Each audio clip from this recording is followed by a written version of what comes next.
Hey there, and welcome to screencast number 2 from the Coding Pad. My name is Mary. Beautiful Saturday, September the 19th, 2009. And today we're going to be working with MODx, and we're going to be doing a site update. That's what the plan is for today. If you recall from the last screencast that we did, we talked about the differences. We did a little comparison between the manager backend of MODx Evolution 963 and MODx Evolution 100. And we kind of looked at some of the differences and some of the similarities. Now, in today's screencast, I'm going to take a website that I built on Evolution 963, and I'm going to update that website so that it runs on Evolution 100. All right, and that's the process that we're going to follow today. Now, this is the website that we're going to work on, and this is one of the first websites that I built using MODx. It's a website I've owned for a while. It's gone through many iterations, and right now it's running on Evolution 963. It's, I believe, the very first website that I built with MODx when I was still learning the system. And unfortunately, it's a website that I also have a tendency to neglect. And as you can see, I just grabbed a free template from one of the websites online. I don't remember which one. Might have been free CSS templates or something. And I slapped this website together, and it was a great experience for me in learning how to work with MODx and how to make different things work and how to template it. But then I kind of, forgot about it, and I'm trying to resurrect it. So this is a good excuse to do this. And so you're going to walk with me as we resurrect this website. We're going to update it to Evolution 100 and maybe do a few more things with it in subsequent screencasts. Okay, for those of you who might not be familiar with MODx, it's a PHP application framework. It's open source. It's a great system to work with. And I have a series of tutorials on my blog that walk you through the process of creating a website using MODx. And if you just come to my blog, which is codingpad.maryspad.com, under beginner tutorials, you'll find a list of tutorials there, and it's a MODx beginner series, walks you from start to finish. Well, not really to finish, but walks you through the process of building a fully functional website using MODx. And please, go through the tutorials, and if you have any questions, don't hesitate to ask them in the comments. All right, so how are we going to do this? How are we going to approach this? Now, everybody has a different system, and what I'm going to walk you through today is my process. This is my process. This is how I update my MODx websites from 963 to 100. All right, and the first step, or the 0 step, is to clear the cache of my website. Now, this is not, I don't know how absolutely crucial it is to do this. I don't know if, it's absolutely crucial, if it's just, something you can do if you want to. But my reasoning is, if I clear the cache, then when I do my database backup, which is what I'm going to talk about next, I'm not going to have a lot of extra data in there that I don't need, a lot of stuff that's just sitting in the cache. So the first step that I do is that I clear the cache of my website. Step number 1 to 5, that was step number 0. Step number 1 to 5, make a backup. Make a backup. Make sure you have a backup of your website database and your website files. And this is not just, this is true. This is a rule of thumb, golden standard. Whenever you're doing any major updates, any major changes, you're installing new plugins and stuff, you always want, and this is regardless of how your website is built, you always want to make sure you take a backup. Just in case anything goes wrong, you have something to roll back on. Just in case after your update or your changes, your site starts acting funny, you have your old functioning copy to roll back on.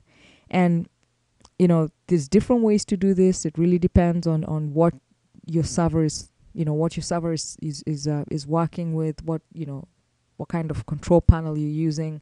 My site has cPanel, so I go to phpMyAdmin and I back up my database and I make a local copy, an archive of my files, and I make sure I have that. And if anything goes wrong, I can always roll back to that. So golden standard, I can't emphasize this enough. Make sure you have a backup of your website before you take any other steps. And even just on a regular basis, you want to make sure you always have a backup, because your server could crash, your host could be hacked, anything could go wrong. You're better safe than sorry. All right, I think I've said enough about that.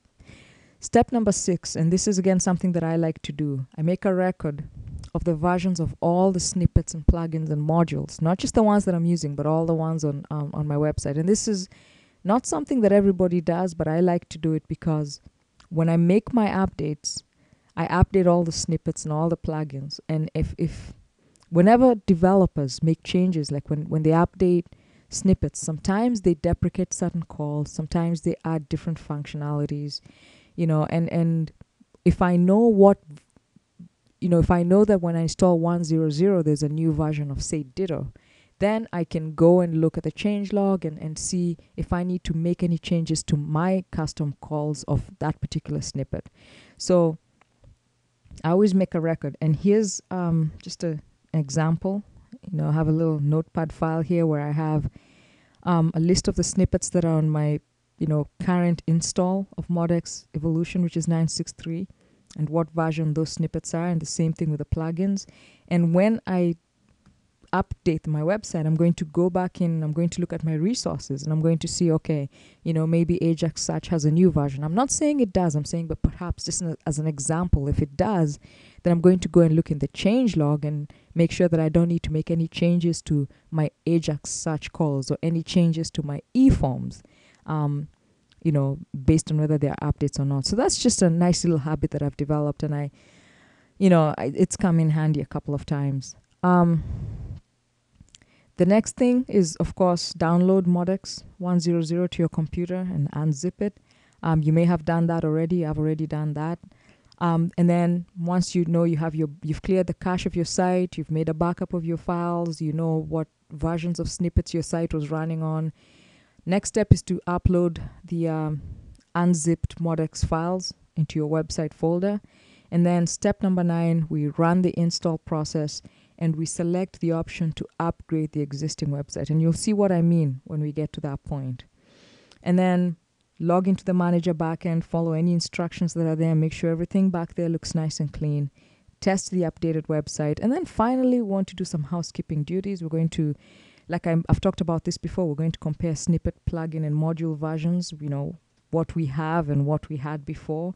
And we're going to go look at changelogs. We're going to go to the website, look at the documentation, make sure we don't need to make any changes to our snippet calls and our templates and all that good stuff. And then if all goes well, and we hope it does, and it should, take a deep breath and enjoy our updated website. So this is the process that we're going to go through. This is what you're going to watch me do on this website here. Now let's just take a quick look back here before we do anything else. I'm going to log into my manager. All right. And as you can see, here's my manager backend, right? I'm running 963, all right? And that's what it all looks like. And here under resources, if I say manage resources, this is where I went in and got all that information on the versions of the different snippets that I'm running. And the other thing about snippets is, and again, I don't really have a concrete example, but you might find that, and this, something that might be happening now, could happen in the future, you might find that certain snippets are no longer supported, and maybe you are using that snippet, it's no longer supported, it's not, there's a new snippet that perhaps has the same functionality. So if you know what snippets you're running and what snippets you're using and what they do, then it's easy to kind of keep everything up to date, make sure you have the latest versions, make sure you look at the change logs and you know what's going on. All right, so here we go. This is my manager backend for my website running 963. All right, I'm just going to log out. I just wanted to take a quick look back there. Oh, before I log out, I'm sorry. This is what I want to do. I want to clear my cache. Okay, very good. All right, and now I can log out. So step number 0 is done. I already have my backups done. I did that earlier. It's a long, boring process. I didn't want you to have to sit through it. So that's done. And look right here. I have a folder with my backup. Okay, got my files and I have my SQL zipped up right there. So I'm good to go as far as that step is concerned. All right, so what's next? I've made a record. We already saw that. I already have MODx 100 downloaded to my computer. I have it in a folder right here, in my downloads folder, MODx downloads. All right, so that's ready to go. These are the files that I'm going to upload to my server. So the next step is to do the actual upload of the files to my website folder. I'm a huge fan of Fire FTP, so I'm just going to make sure that I'm connected here. Let me just refresh. All right, that's fine. Just make sure that I'm connected.